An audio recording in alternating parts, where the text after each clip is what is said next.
Good evening. Good evening. With you. I still have a little bit of the sense that my head's been in a tub of water because I flew from Atlanta this morning, and it's been summer in Atlanta, and then I came here, so I have on half of the clothes I brought, trying to stay warm. So, but I hear it's supposed to get a little bit warmer by Saturday. I think the temperature is going up a few degrees, so I'll be happy about that. I'm just kind of glad it's not sleeting or snowing or something, because I know it could be doing anything, actually. What I thought I'd do is read a little bit from my book, and then talk to you some about why I do the work that I do, and how I've come to put this book together and what this is all about. So there are 7 contributors to this book, but I wrote 2 of the chapters, and well, actually 2.5. I co-wrote the last chapter with the person who I did a lot of dismantling racism training with in Atlanta.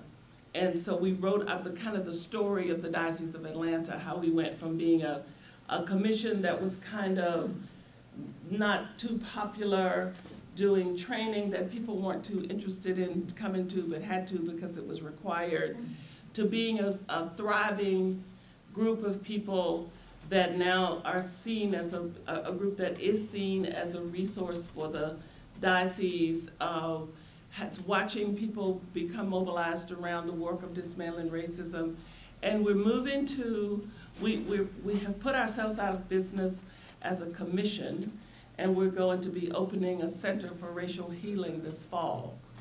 And we will no longer have a commission in the Diocese of Atlanta, but we will have Absalom Jones Center for Racial Healing, which will be located near the Atlanta University campus complex. So we are very excited about that. So I want to talk a little bit, after reading a little from the book, a little bit about how that has happened, and then just have you ask questions or make comments, because I always think these kinds of conversations are better when we talk together rather than just having somebody come and talk to you. So the 2 chapters, for those of you who don't have the book, I wrote a chapter called Mama, It's So Hard to Be Black, and also wrote a chapter called Why Is This Black Woman Still Talking About Race?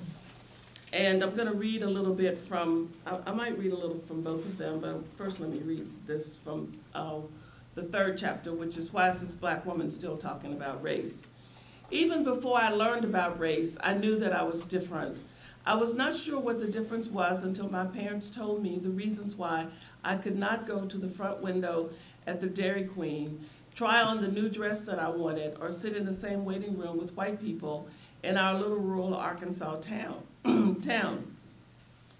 And even learning about the reasons for these things still did little to communicate the real issues to me. My father was an illiterate sharecropper, and my mother was a teacher who graduated from college the same year that I graduated from high school. Mama had attended evening and Saturday classes and taken correspondence courses to finally graduate. She had been in school during my entire childhood. She had begun teaching in the era when grades 1 through 8 were in the same room, and the teacher was not required to have a college degree. Watching my parents labor under the burden of the inequality that having black skin brought to our lives made a deep and lasting impression upon me. Along with this was another deep and unforgettable lesson, a lesson learned from the story that my father told more often than I wish he had. It was a story of my brother Garland's death, a death from which my father never recovered. My brother began complaining of stomach pain that did not respond to all the home remedies that were tried. And finally, the pain was unbearable, and my father got someone to drive the 2 of them to the hospital in El Dorado, which was about 25 miles from where we lived. Because we were poor and black, the hospital refused to treat my brother and instructed my father to take him to the charity hospital in Shreveport, Louisiana, about 70 miles from our house. By the time my father could get someone to drive him there, Garland's appendix had become so infected that he was beyond saving when they finally reached the hospital. He died soon after arriving. He was 12 years old. I heard this story on a regular basis from my father because he grieved about Garland until he died. He was angry about his lack of ability to save his son. His poverty and his skin color were two major strikes against him. He could not do anything about either one of them. And the sense of being immobilized often made my father mean to us. As an adult, I understand that dynamic now, but as a child, it was confusing and frightening to me. I loved my father, and I wanted to be pleasing and acceptable to him, and that was very hard to do because he was so dissatisfied with himself and his plight in life. My father's plight made it clear to me that I wanted to seek another path, a path to power that would not leave me feeling helpless and hopeless. And then just a little bit from Mama, It's So Hard to Be Black in America. Mama, it's so hard to be black in America, lamented my oldest son after the Charleston 9 massacre. My son's lament has haunted me ever since. Two experiences during my son and my school years vividly foreshadowed the challenges he would face as a black man. With his Quiz Bowl team, he traveled near Valdosta, Georgia. He was insulted by a local police officer. Walking with team members back to their hotel, the policeman drove up beside my son and asked him, "Do you want some peanuts?" And I said, "No." "Well, you should because you look like a monkey." Frightened by the comment, Mbai began running back to the hotel.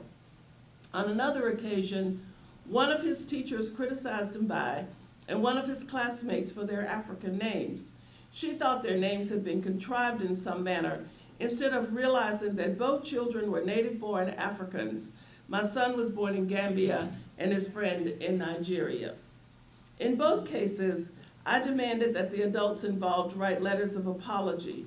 In both cases, the children were surprised that an offending adult had been held accountable and that their insult and injury had not gone unnoticed. My insistence was to help the children involved realize they are not powerless in the face of racism.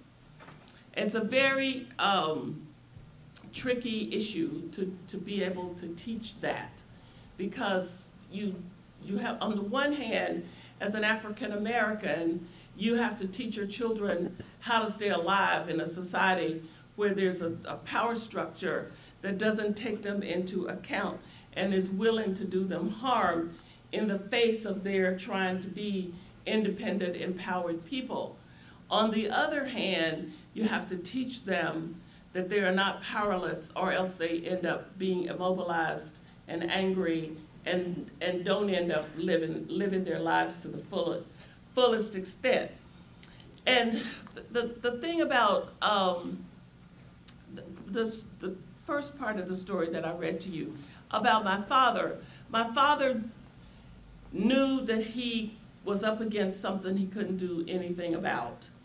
And he didn't know what to do about that except to try to control us, to keep us from going out into the world. Well, you can imagine how well that goes over with teenagers. You know, as a teenager, I want to go, as Zora Neale Hurston talks about in Their Eyes Were Watching God, out to meet the horizon, to go out and see what's out there. And Daddy is thinking he's lost one child he could not save, and he doesn't want to lose another child. So I'm up against, as a kid, I'm up against my father's protectionism, which felt to me like wanting to control and keep me from doing the things that I really wanted to do, and my father's effort to keep me safe.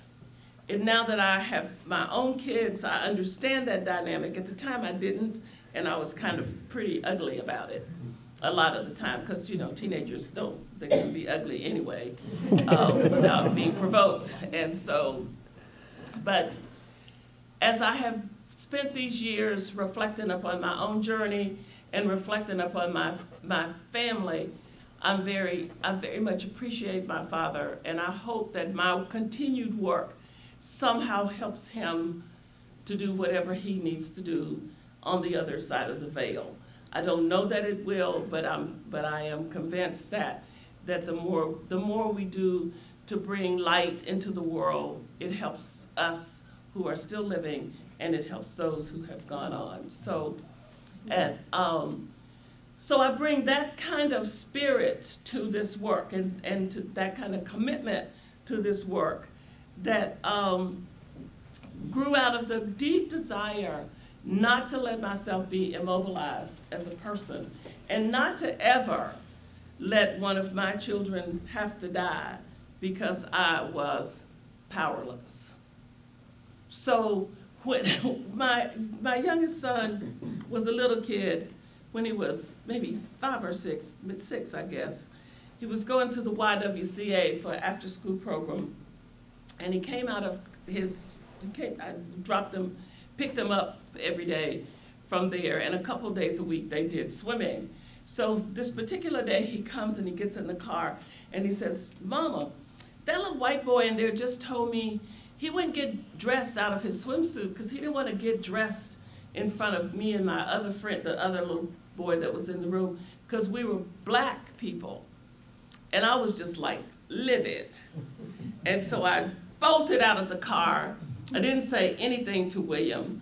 I just bolted out of the car and went in to talk to the director to say, "You need to talk to this child's parents because he needs to understand that everybody who comes here is as good as everybody else, and it's important to me for my child not to have to be insulted when he's trying to get back in his clothes after swim lessons." And so when I got back in the car, my son was sitting there with this, like, no telling what she has done, look on his face, and he said, "Mama, what did you do?" And he thought that I don't know what he thought I was gonna do, but whatever it was he was startled, I think. But what my kids needed to grow up knowing, these children, when the teacher made fun of my son and by his name and his friend Onechi's name, and I went to her and said, "You need to write them a letter of apology." When I called the sheriff where the deputy was working and said, "This man was insulting to my son and he needs to write him a letter of apology." And the teacher said, "Well, when I see the kids, I'll apologize." And I said, "No, ma'am, you need to write to them. Because in the first place, I'm not sure she's ever gonna do it if it's just left up to when she sees them. And in the second place, they need to see the concrete letter that will mean more to them than whatever kind of way she might offer an apology." And so when I told my oldest son that I was calling the sheriff, he said, "Well, Mom, you just wasted your time. It's not gonna do any good." And I said, "Well, we'll just see." You know, so then maybe 10 days later, we get this letter from the whatever county it was, sheriff's department, and I handed it to him, and he looked at it, and he looked at me, and he looked back at the letter, and then he just started grinning. Because what he realized was that he had been responded to, and then he opened up the letter, and the deputy had sent him a badge and written him a letter of apology. And he just said, "Mama, I'm so surprised. I didn't think anything was gonna happen." And I said, "Well, you don't have to discount your capacity to help people treat you the way you need to be treated." And the lesson I wanted to model in front of both of them is that we have a fancy word for this now, we call it microaggressions. And we tend to let those things go by. You know, and I have, Maya Angelou used to talk about this fly that lives in Ghana. It's a fly that would bite on you and then blow when it bit you, and then bite you again and blow on you. And after a while, you didn't know you'd been bitten until it went away, and then you got all these bites that are itching that you didn't know you were getting because it bites you and blow, and then you didn't feel it, and bite you and blow, and you don't feel it, And then when it gets through, I guess it takes a little blood out every time it bites you, I guess. I don't know what it was doing. Whatever it was doing, it was camouflaging what it was doing. And then when it went away, it became clear what had happened. That's what microaggressions do. They bite you a little bit. And then you kind of let it go. And then you get another one, and you kind of let it go. And before you know it, one day you have a hissing fit over something that maybe was kind of not even worth a fit. I mean, we can do that about a lot of things, actually, if we just don't deal with things as we need to. But when it comes to race, we have done that. We have done that over and over and over and over in this country. And we have to stop somewhere and say, wait a minute. You know, and it's not about being thin-skinned. It's about paying attention to what is really happening to you. When somebody makes fun of your name, that is not about being thin-skinned. That is about having been disrespected. When black women were always called Annie or Mama or somebody, a name that didn't even belong to them. I remember, again, if you've read I Know Why the Caged Bird Sings, Maya Angelou talks about working for this white woman who called her Glory. Her name was Marguerite, and she called her Glory because she could never get Marguerite straight. And then she forgot that she had named her Glory, so then she started calling her Hallelujah. But she never got around to calling her Marguerite. And, you know, so I have a thing about this. People that are being kind and friendly to me can call me Catherine. But when I'm conducting business with white people, particularly in Georgia, I am Dr. Meeks. And that's a non-negotiable. And it's not just because you gotta respect me, but you gotta respect my grandmother, my great-grandmother, and my great-great-grandmother who never got called Mrs. when they should have been. And so there's this kind of, I have this need for intergenerational restitution for this. So I'm hung up about it and proud of it. And will just stop in my tracks when somebody's gonna call me Catherine, who doesn't know me, and wait until they get finished to correct them. Now, and I used to laugh about having students come from, this happened mostly with young white males who came mostly from Florida. I don't know, I guess there was not that many black folks in Florida doing anything except working in people's houses, I guess, I don't really know. But they seemed to have a problem with the fact that there was a black woman standing in front of them in the classroom who they needed to call Dr. Meeks. And so they would just always make a habit of saying Miss Meeks. Well, my colleague down the hallway didn't have a doctorate, but he was Dr. Brown. And I said, you know what, this isn't gonna work in here. And so I just would be like this, you know, dog with a bone in its mouth. Every time you do this, you get corrected. And if you keep on doing it, you better be careful because I might decide I don't like you. You know? So it's important. These are examples of microaggressions, and we are too tolerant of them. And so what Mbai learned and what Onechi, his friend, learned from Mrs. Neubauer, of all people, if your last name is Neubauer, you've got a lot of nerve making fun of somebody else's name. But when she had to write to them, it helped those children to realize that they were not in this world by themselves, that they have somebody who will stand up for them, with them, that they will not be allowed to be, they will not be mistreated because they are not totally on their own. Too many of our children don't get that, don't understand that, don't have that, don't know that, don't believe that, don't have any, and actually don't have it because there are a lot of parents who don't feel empowered. And so if you don't feel empowered, then you don't act empowered. And so, excuse me, my father was not empowered because he had no way to be.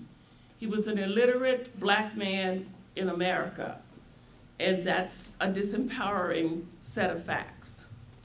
He was not a bad person. It was not his fault. He was just illiterate, and because he was illiterate, he was poor. He was a sharecropper. Sharecropping is glorified slavery, and my father did that work until he died. So I get all of what that was about for him. But you see, for some strange reason, God's grace has extended to his daughter, who is literate, and who is not a sharecropper, and who is not for 1 minute not going to embrace all of the possibilities of empowerment. And I think that standing in that space and helping my children to stand in that space is really an important thing to do in order to help create a world that makes it okay for everybody to be who they were put on the earth to be. So that's from kind of why I do this work. I've been doing this work for 50 years. I just turned 71 this week. I was just imagining to myself today, now how many more years do you think you're gonna keep on running around all over the country doing this work? And my children are kind of saying, you know what, Mama, you've been doing this a long time. I thought you were gonna retire. And I said, well, I am retired. And they just think that's the funniest thing they've ever heard. So there is no retirement in the kingdom that I have read about anyway. I don't know if anybody's found any scripture that talks about retirement, let me know. But I haven't seen any of them. So you see why I have this passion for this work. It's not about academics for me. It's not about just something to do. I mean, you know, there are lots of things you can do. If I were just picking something to do, this wouldn't be it, because it's hard work. It is about a sense of vocation and call and passion. And vocation is when you kind of realize that something deep inside your soul meets the need out there in the world, and you can do something about it. I can do something about holding up my hand and saying, we can be people who are building the beloved community. We can be people who are opening ourselves up to each other, telling our stories to one another, respecting each other, and we can do something different from just having this world of brokenness and disparate kinds of behaviors and things that tends to happen way too much. That the beloved community is a possibility. I believe that, and I feel called to work toward that end for these reasons that I've just gotten through telling you. In the process of trying to do that, I kept wanting to do something that would help us be able to have a better conversation about race in the 21st century. Because we have gone through a lot of different levels, different eras in this country around race, and we just got through going through what somebody wants to call post-racial, which is a ridiculous terminology because we're nowhere near post-racial. But we just went through that. We went through the civil rights era, and then we went through kind of a lull, and then we elected a black president, and now we're in the very disparate, divided space again. Not again, we just are being more upfront about it. It was always there, and we were doing pretty well glossing it over, and now we're not glossing it over. So I think we need to have a conversation that allows us to get at some of the truth that keeps us from ever making real progress. We think if we, I really don't like it when we celebrate Black History Month and Dr. King's birthday, and then we're done till next year as a nation. I mean, you know, we're big on that. It's the big celebrations, and then we get finished with them, and we don't have to do it anymore because we did it this year, and we'll do it next year.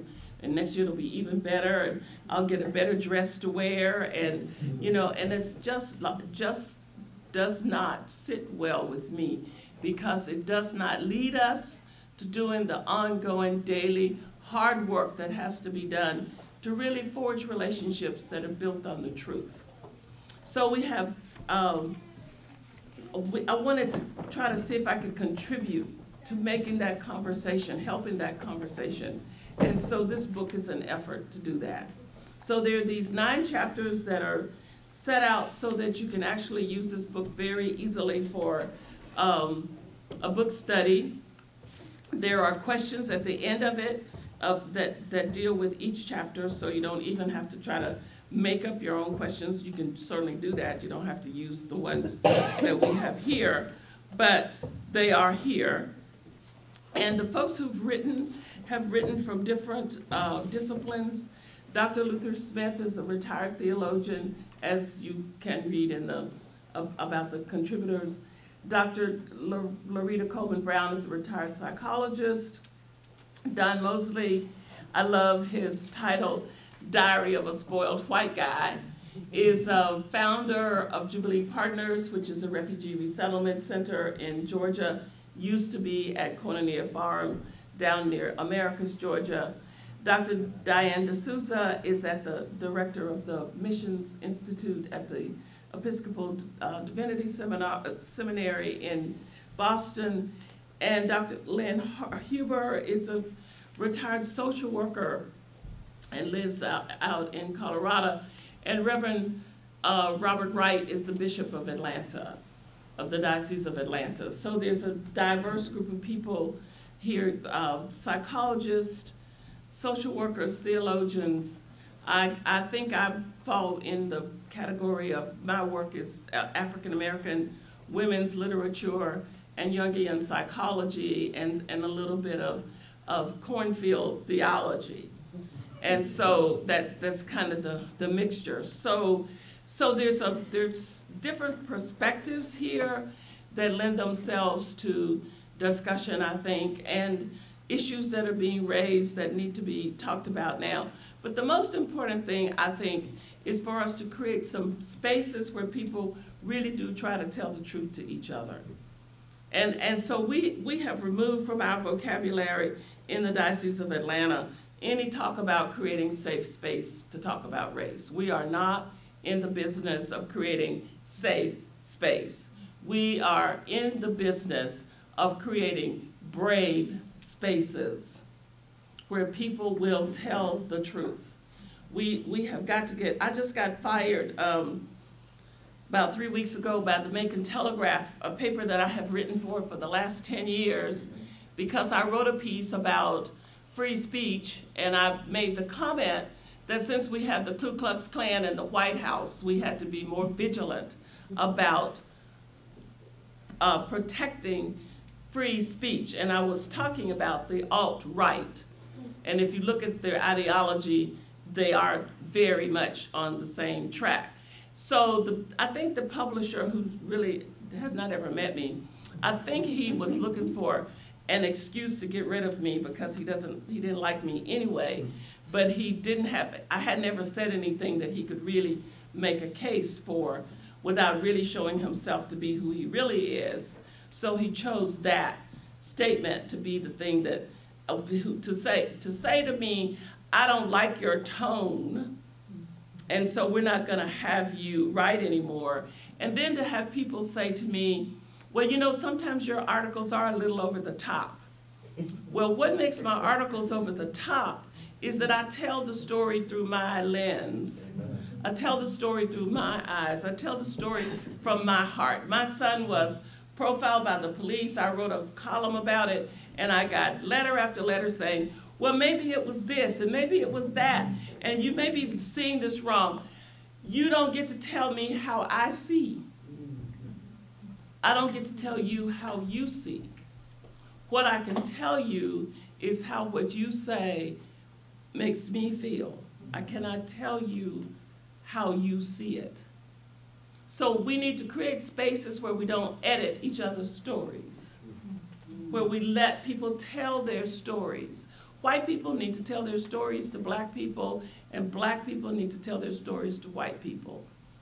You know, Lori and Courtney and I were just at dinner, and Lori was remembering my mentor and friend who died a few months ago, a white man who was dean of students when I was a young girl from Arkansas who never had a white friend, didn't know it was possible for a black girl from the cornfields of Arkansas to love a white person, because I never had an opportunity to know any white people beyond their being oppressors.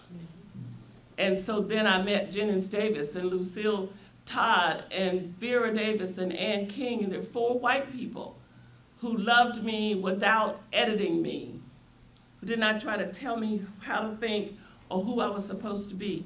They let me be who I was and respected me for being that little hayseed girl from Arkansas with her thoughts and ideas. They respected that and loved me as I was. And they taught me the most profound lesson that I will ever learn about race, and that is that you can actually see God as a black girl from the farms of Arkansas. You can actually see God in the face of a white person. That was a big lesson. There are many white people who need the same lesson, who need to understand that you can see the face of God in the scrawny little black kid that's running around in the street that you don't understand much about, that you can see the face of God in that child, in that person.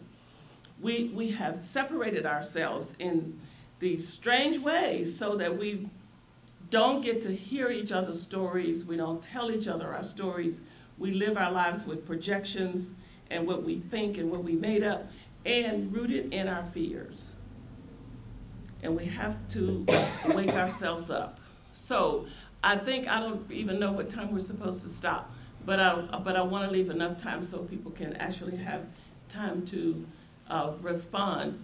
But it's this, this energy, this passion, and what I hope, I don't know how you would characterize what way I approach this work, but this approach has borne great fruit in the Diocese of Atlanta, because we decided to tell the truth, we decided to create brave space, we decided not to catch ourselves trying to edit each other's stories, but to try to tell those stories and try to understand those stories and try to see where we go next after hearing those stories.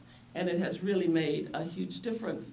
When black people put all white folks into one box and say, well, you know how white folks are, I always want to say, I am so fascinated that you have managed to meet every white person. So you know how every white person is on the earth. The same thing is true if you say, well, you know how Latinos are, or you know how Asians are, or you know how black people are. When you think that way and say that kind of stuff, you have just put yourself in a position to be telling yourself a huge lie, because you don't know, because you didn't meet everybody. And so what you have to do is think about, you know, what is it that this person, what is it that they do that's similar to what you do?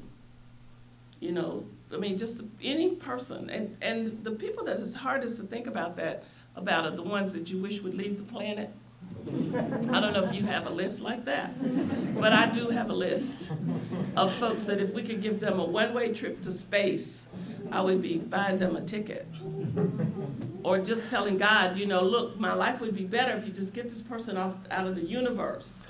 And that's the very person God wants me to see God's face in. Amen. That is the very person that I have to look the hardest to see God's face. And that is part of the challenge. When it comes to race, we jump over the fact that we need to take a step back and really think about how we are projecting people into being, how we're making up stories based on half the time things we don't really know for sure. We think, or somebody told us, or somebody felt, or we saw somebody talking like this, and we picked up something. I mean, that's happening too much right now across our country. Today, I was going through the news, some news stuff, and saw that a 15-year-old black boy had been lynched in Seattle, Washington. And he's probably, the family is Muslim, and he maybe was lynched because he's Muslim. He maybe was lynched because he is black. Regardless, he is dead. And this is an untenable place for our country to be. None of us can be anything but outraged about this. And it cannot be explained away. We cannot come up with, well, maybe he should have done this. He didn't have to do anything. You know, Trayvon Martin, Tamir Rice, Philando Castile didn't need to have to do anything to still be alive. And we have to tell the truth about those things. And we have to listen to that truth. And then we have to see what God will do with us after we have heard it. So I've had to listen to a whole lot of stuff I don't like. I've been doing training in Atlanta for 4 years. I've trained about 1,500 Episcopalians in Atlanta over the last 4 years, and I've heard a lot of stuff in those training rooms that I would have been glad not to hear. But it was important for there to be brave space so people could say what they were thinking, how they were feeling, and then we tried to build on that truth. Because you can't build anything on a falsehood. You can only build on the truth. So what kinds of questions do you have, or what thoughts do you have from all this stuff that I've been saying for the last few minutes? Yes, sir. Right. I need to say first that I'm a Connecticut Yankee with all the baggage that brings. Yeah. So, Dr. Meeks, my question is about truth-telling. Yeah. About 5-6 years ago, a task force on legacy slavery was appointed, constituted in this diocese. Do the work over a 3-year period of documenting the legacy of slavery, discrimination, segregation in the Diocese of Illinois and Chicago, 1835 to present. Too large a task, but we made a stab at it. We submitted a report. One of the recommendations for each congregation to do the same type of work called truth-telling in their own congregation and their own context. So my question is, what is the relationship between truth-telling and reconciliation? Well, because this dies like, of course, for white people, the first reaction is reconciliation without the truth-telling. We are calling our center the Center for Racial Healing. We are not using the word reconciliation because I don't think in America we are anywhere near anything that looks like reconciliation. I think that we've got to do this kind of reconstructing the foundation that we're living on in this country that's been here since its beginning. And until we do that deconstruction and some rebuilding, we're never gonna have any reconciliation. And so to talk about that is to play a game with ourselves, and that's a game I'm not playing. So healing is about, we're doing lynching pilgrimages right now in Georgia. We're going to visit, we went last year to one site and placed a marker to remember 14 people who were lynched, and we're going this year to another site and place a marker for 25 people who were lynched, and then we're going next year to a site in Atlanta and north of Atlanta to place a marker to remember the folks who were lynched, and we're going to place a marker somewhere to remember all 531 people who were lynched in Georgia.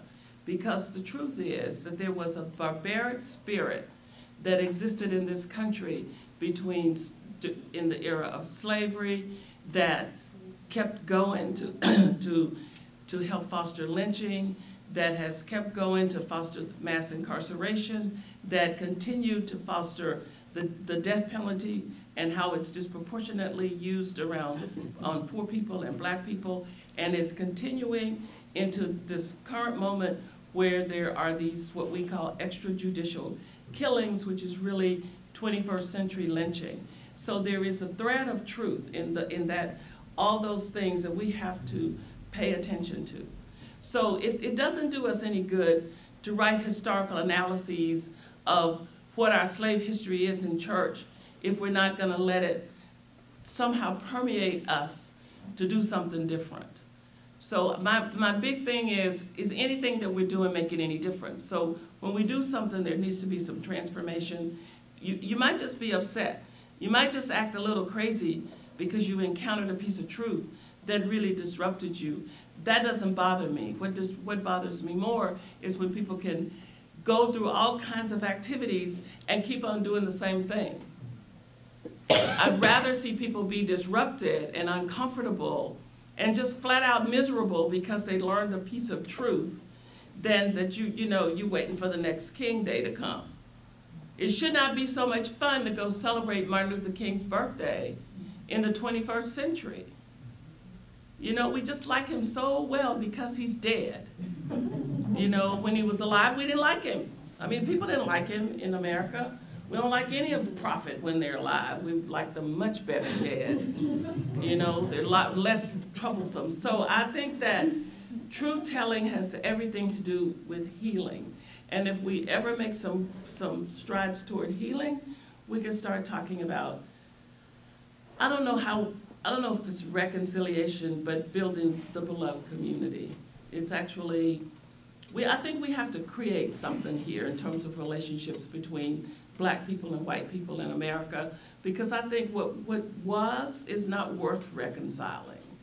I think what we need is some new imagination about what are those relationships going to look like. Because until white people really are ready for Black people to be totally equal, we're just talking up here in the air somewhere.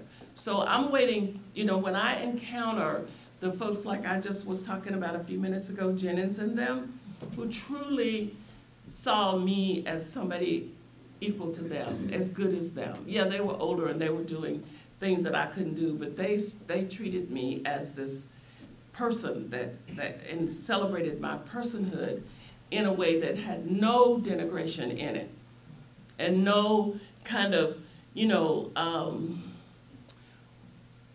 interest in putting me in my place down here somewhere. That was let me be here, wherever, equal to you in whatever kinds of ways.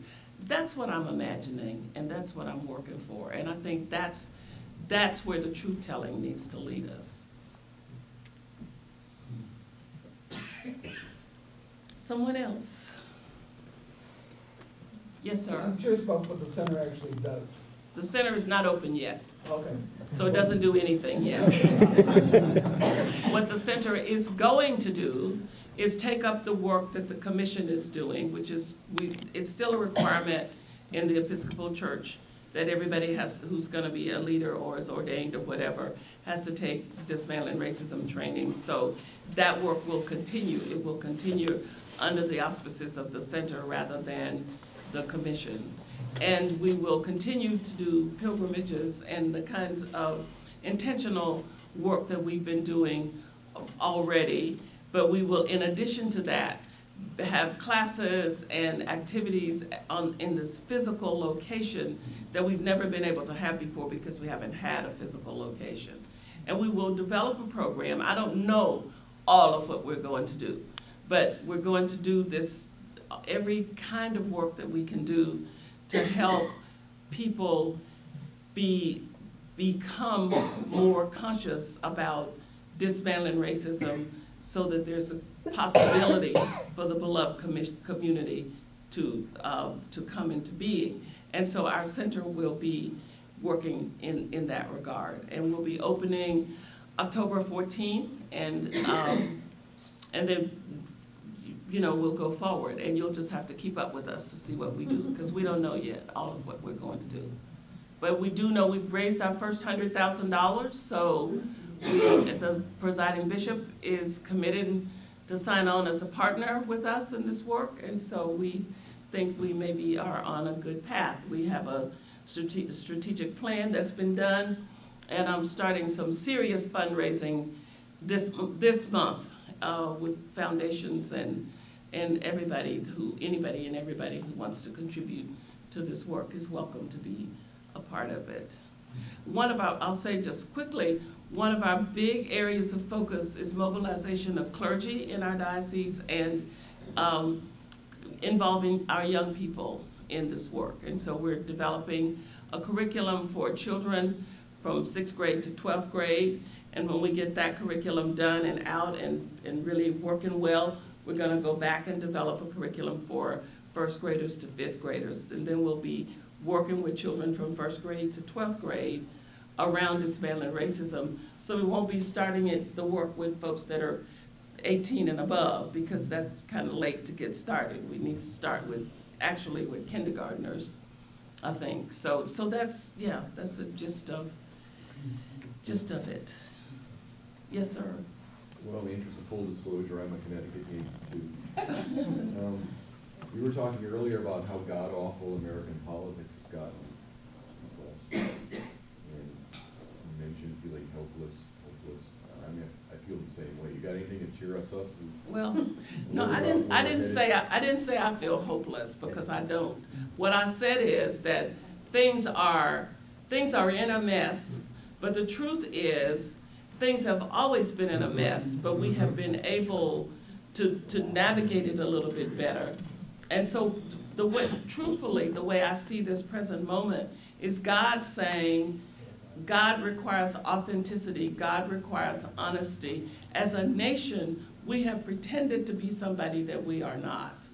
And now we're having to, folks who've been kind of able to rock along and just kind of acquiesce and kind of let things go, I can't do it anymore, because there's so much, it's like ugliness coming from everywhere, and you have to take a stand. For the last 2 or 3 years, even when the Obamas were in office, there was enough ugly stuff that started showing up that people had to take a different position about race. You know, I used to have a lot of folks raising their hands in training saying, well, I think we're just talking about race too much, and if we just quit talking about it, maybe everything would be fine. Don't you think you might be making a problem because you're talking about it?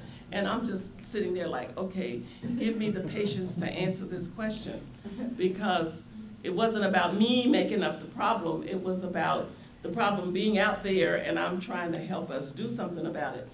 Well, I haven't heard that comment in the last 2 or 3 years, because it's become clear that it's not the conversation that's creating the problem.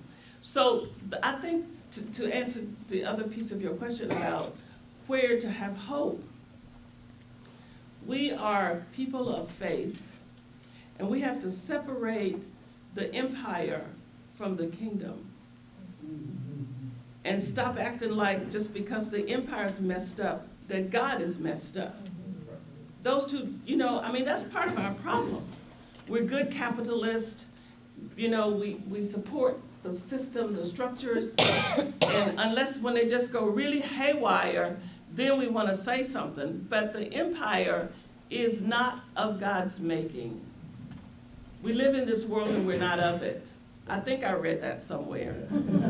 You know, so what does that mean? And the truth of the matter is, that's a hard concept. And I really want the world to be pretty good and just kind of let me do my thing. You know, I don't really want it to be too upside down. I don't want to be too threatened. I don't want to be too uneasy.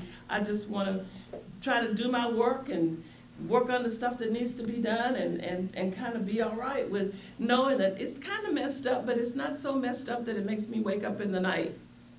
Well, the empire's always been messed up.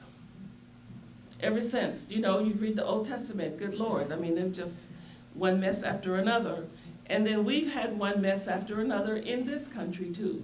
So this is another mess of the empire that's happening right now, right this minute, and we need to separate ourselves. One of our priests wrote well, she said she didn't write it, she just reposted it. We need to make sure that our lives are Christ-centered and not Trump-centered. We need to understand that the empire and the kingdom are two different entities, and that we're called to be about making space for the kingdom to be realized while we live in the empire. And dismantling racism is one way we do that, but we have to not lose sight of, I mean, it's not going to get fixed. It's not gonna get fixed in my lifetime or your lifetime or even our children and our grandchildren's lifetimes because it is the empire. But every generation needs to be working as if they think they're gonna fix it. With a clear understanding. See, it's a paradox. And we don't like paradoxes, for God's sake. You know, give me these structures and let me fill up these boxes so I can check off stuff and make sense out of. You cannot make sense out of paradoxes. You just gotta walk with them both in your hand. And you gotta make sure you keep some balance. So don't go off the rails. Now, I don't know what y'all have done about Lent, but I would suggest that one thing you could do about Lent is give up watching the news. You know, that would be maybe the best discipline that all Christians could do, is just don't, for 6 weeks, however long it is between now and Easter, just turn off the news. Or watch it for 10 minutes and then pray about stuff rather than watch it. Because if you are news hounds, you are in trouble. And so if you are, I'm not asking you to answer, but if you are, you really need to think about that, because it will keep you destabilized. And one of the things I have realized about whether you're talking about race or whether you're talking about economics or whatever, you know, I don't think too much about evil. I spend most of my time thinking about God rather than evil. But evil is real. And evil has a very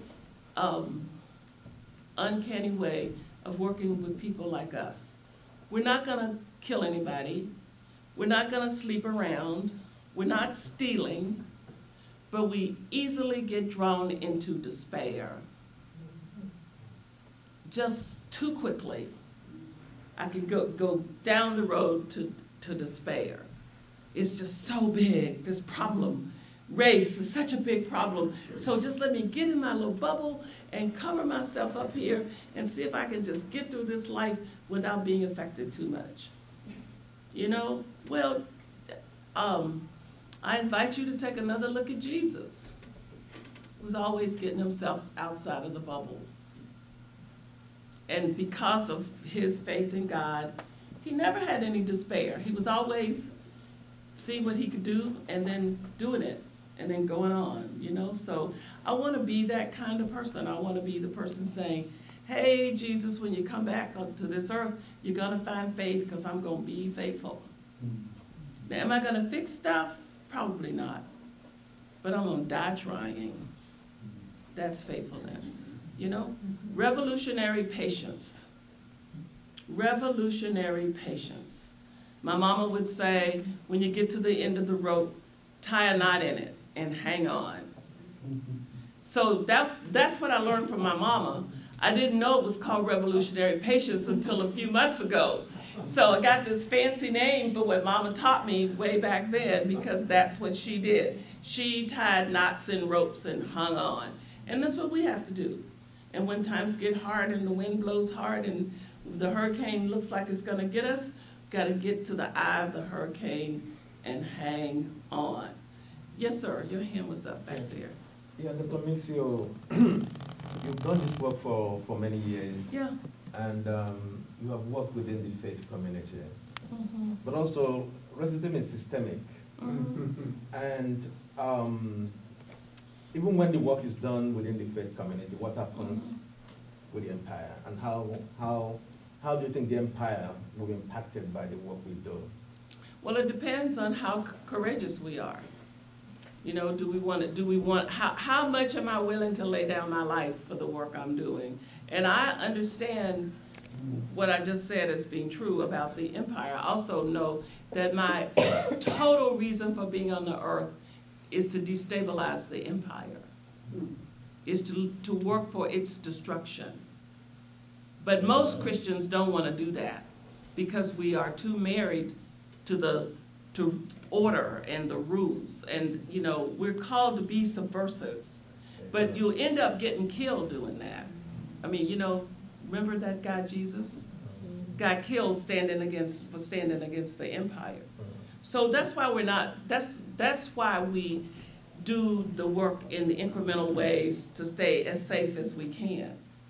So it will affect the empire to the extent that we are willing to be courageous. And I think that all of us know more to do than we have the courage to do. Amen. You know, because I often think to myself, I don't want to be like John the Baptist. I mean, John the Baptist just stark crazy, you know, out there for God, just living in the woods and eating honey and locusts and wearing these funny clothes and talking about Jesus. And if I start acting like that, my family would have me locked up. You know, so I gotta be careful. I don't want to be too crazy. I just want to be a little bit crazy, you know, and if I get too wild, somebody's gonna help me get back, you know, go get a little more therapy or get a few more massages. Calm yourself down. If we were willing to go for broke, we would in fact change the world. And maybe Christians one day will decide to do that. I think I'm getting closer to doing it than I ever was. Amen. You know, because I find myself being more courageous every day, going a little further, saying a little more. And so I just think that it will make a difference when we decide we're not going to acquiesce to evil, that we're really gonna stand against it and call it like it is. And that means people will get their feathers ruffled. But you know, we just hate to ruffle feathers. And I don't know about y'all up here in Chicago, but in the South, we just too polite. You know, we just we've gotta be nice, you know? Yes, sir. Yes, I think it's a good thing the church is spearheading. I'm sorry, I can't hear you. It's a good thing the church is spearheading this program. Yeah. And we've had the privilege to know from the Lord, you know, Right. the Bible tells us if we need to put things right, Right. there must be acceptance of the truth. Right. And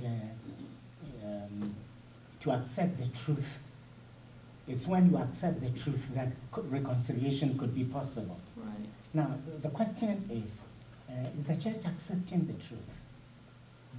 Is the church accepting the truth? Yes. Well, the church has got a long ways to go in a lot of ways, you know. And, you know, I think in the civil rights struggle, there were not all churches, but there were many religious leaders who really stood up for the truth around racism. And then we got comfortable because we got a little taste of freedom. And we thought, we don't have to do that. We don't have to risk ourselves anymore. But I think we're being called to risk again. I think you know, it's safe for us to be Christians in America. At least it has been. You know, we don't have to worry. I don't have to worry that I'm going to get arrested because I'm here saying all this stuff tonight. There's nobody in this room that's taking my name to go report me to some Gestapo somewhere. You know, so we are rich people in many ways, and we have to be careful not to let ourselves be lulled to sleep by those riches. And so to accept the truth means to get out of my comfort zone, and it's uncomfortable. It's uncomfortable for me. It's uncomfortable for anybody who really starts to try to live stuff as they see it. I saw somebody, yes, sir. Earlier you answered a question, but saying that we have to accept, or other people have to accept us as equal. Is it equal the word, or is it power? We have the same power. You have to share power. And when you said the empire and the kingdomship, is it like people who are in the kingdomship or in the empire do not want to share power with the people who are in the kingdomship? Is that where the struggle comes in when it comes to racism? Well, I think I think there is the issue about power. I mean, I think it's what is it that we think we have to lose? If you have all the same things I have, can we both have it? And we have set up this idea in our head that for me to have complete freedom means you can't have complete freedom, and that's a really false way to look at things. So so I don't want you to have the same power that I might have, because if you do, I might be less powerful. I might become less powerful, or I'll lose something. It may not always be about power. The notion of losing, that equality means somebody's got to lose and somebody's got to win, is a misunderstanding about the resources out there in the universe. I mean, there's enough for everybody, but we don't understand that. We don't believe it. It's not that we don't understand, we just don't believe it. And you see it everywhere. You know, you see it within the race, you see it outside of the race. I mean, that there's some other kinds of human dynamics that go on that really play into this. And so I don't know if it's just that a thing of the world against the church. I don't think so, because a lot of these same issues exist within the church, within the pew. I mean, the church, I believe the church has the best chance at working on this, because we say we believe in something bigger than ourselves, which is the only thing that allows you to be willing to take a chance that you can share and that you won't lose. Because I already belong to God. So what am I supposed to be losing? God's looking out after me. And if God's looking out after me and looking out after you, can I not believe God's big enough to do both? Do I think that if God's looking out after me, it means that you can't be looked after? Which is really, I mean, it's just 2 years old. I mean, we sort of stuck, you know, because 2-year-olds think everything's about them. And if anybody else comes into the circle, that's a problem. So in some ways, that's where we are. You know, I can't let you, and we do it, I mean, we all, you know, you've seen it over and over and over. And when people get a little power, they start acting the same way as the oppressor. So it's insidious, and it takes something bigger than just your mind to fix it, which is why I believe dismantling racism work has to be about the head and the heart. I think that people's heads have to be changed, but if your heart doesn't come with it, you can talk your head out of it. And before you know it, you're back in the same space, you know? So, I mean, look at us, we're 2017, and we've got all this work to do. We thought we did it. That's why some people can't get that we're still talking about it, because they thought it was done. But we didn't do it because we kind of half did it. We kind of put, my favorite image is putting a Band-Aid on a cancer and refusing to have surgery. So my conversation tonight around race, let me just say this, because I don't know, what time do we need to stop, Charlie? We didn't set a time, Oh, okay. Dr. Meeks. Well, some reasonable time. I've been up since 5 o'clock, so I should vote. My guess is that there are some people that would love to have you sign a book, Yes, and, I would love to do might that. not want to be here, as I would be happy to be here until midnight. But not, So maybe yeah. Well, maybe one let or me two just more say- questions. Let me just, 3 more questions, and then I'll stop and sign books. But I want to just say, what I believe we have to do about race is be willing to have surgery. We cannot keep trying to Band-Aid it, because the Band-Aid approach doesn't work unless you do the surgical work first, the healing work, and then you have something to build on. Was your hand up? Yes. Yes. In Tuesdays of Lent, in a little church up in a little town near Wisconsin, a small group of probably all white people will be meeting to discuss your book. Oh, okay. I think had we done a survey of what book we should read for Lent, this would not have been the book. So I don't mean that there's resistance. Any advice on how to have a good book study of your book when it's all white people in a little church up in the country? Well, I don't know.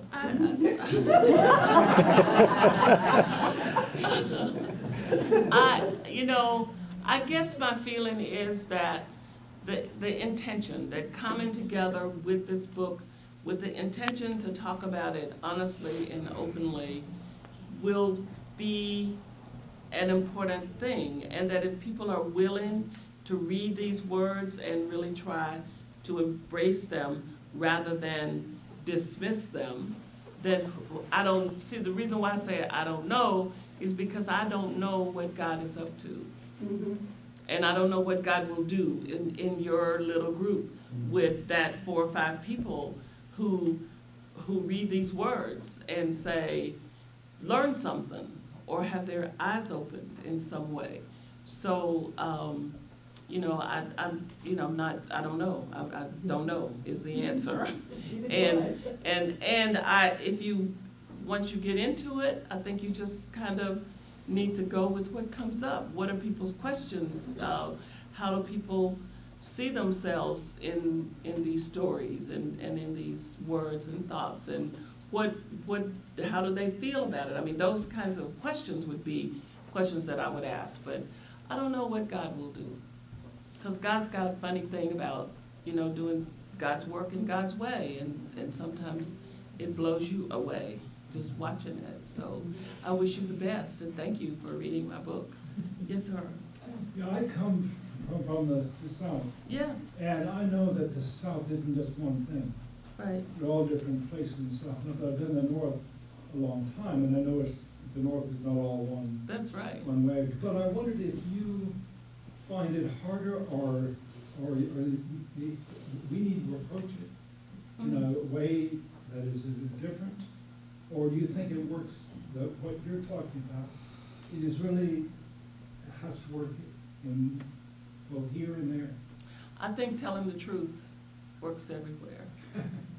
And I think I was just talking to somebody earlier about like Chicago. Yeah. Here's Chicago. I mean, how much do you know about the south side of Chicago?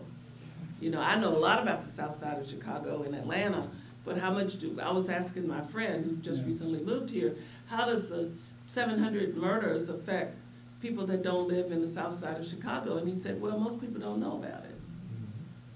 So the fact that you put your head in the sand, you put your head in the sand in the south, you put your head in the sand in the north, the west, or the east, your head is in the sand. And you have to get it out if you want to be free. And Christians are supposed to want to be free. So I don't know, you know, as I sat in Atlanta and listened to some of the news out of Chicago, I wanted to call up my friends who are Christians in Chicago and say, what's going on? I mean, what is the message to people? Because this has got to stop. And what is this all about? And it's almost like, you know, part of the folks know it's happening and are affected by it, and the other part don't know it's happening, and everybody's immobilized. So I think that getting out of the bubble is a challenge for everybody everywhere, and it doesn't really matter which region you live in. The only thing that might be different is that you might go about it a little differently, but the work is the same. That you got to tell the truth. And if folks are sitting, I mean, I don't know what's going on here about that. I ran a youth violence prevention task force in Macon, Georgia 15 years ago because children were killing each other. And we were upset about it and outraged about it. And we did all kinds of things trying to stem that tide. And I hope people are doing something here. I don't know what you're doing, but I would be uncomfortable, to say the least, knowing that if any community is under siege, then every community is under siege, whether you know it or not, and whether you accept it or not. You know, because you just can't be stable. It destabilizes everybody everywhere when that's happening, and we can't be that uncaring. So I don't think the North, you know, in the South anyway, folks used to call the North up South. So the North wasn't all that different. It just had a higher opinion of itself. If you read The Warmth of Other Suns, you know when black folks moved to the North, they found out they escaped. They were refugees, as Brian Stevenson says. Black folks migrating from the South to the North were actually, or to the West, were actually refugees trying to get away from lynching and all the mess that was going on in the South. But what they found in the North was a new kind of Jim Crow and a new kind of lynching, though it wasn't always physical, it was psychological and spiritual. So, you know, we just have a country that we gotta fix the best we can. And always knowing that it's not gonna be perfect, you know, but that's not a reason not to do all we can. So, thank you all so much. I think this is enough talking. And I will be delighted to sign your books, and I'm sure Courtney will be delighted to have you buy some books if you didn't buy it already. I'm gonna be preaching two places on Sunday. Are you? Hey! We've been talking on the phone. Reverend Chris? That's me. All right. Good to meet you. Good to meet you as well. And this is my home away from home, so I feel especially doubly blessed. Dr. Meeks will be at St. Martin's on the west side of Chicago, Sunday morning at 10 o'clock.